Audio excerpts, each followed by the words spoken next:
ولذا وقتی که این عمل انجام میشه در روایت اومده مثال وقتیه که یک برادر مسلمان داره گوشت برادر مسلمان مؤمن خودشو میخوره.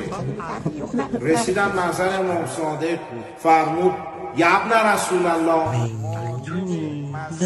این پسرش همون سال طلاقه، همون پسر بزرگه. تو رو به خدا.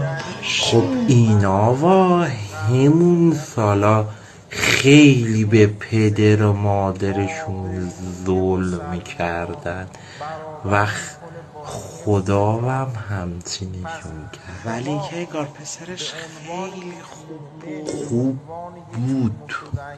اینقدر این بچه خوب و سربرا و سربزیر بود که از نیم دونی، حالا از نیم خواب حرف کسا بزنم اما خودشون باعث میشن وقتی این بچه رو انداختنش تو دود و دم و وقت میگن هریون میکشه دا. تو رو به خدا. آره حالا ما که خدا رو شکر روش وقت کار به کس نداشتیم و نداریم، اما میگن دختر کوچکش هم انگار هیچ معلوماتی رو کارش میگه چیکار کرده؟ من هیچ اطلاعی ندارم، اما این دختر بزرگش سمیرا به این پسره که شوور کرده است به همه گفتن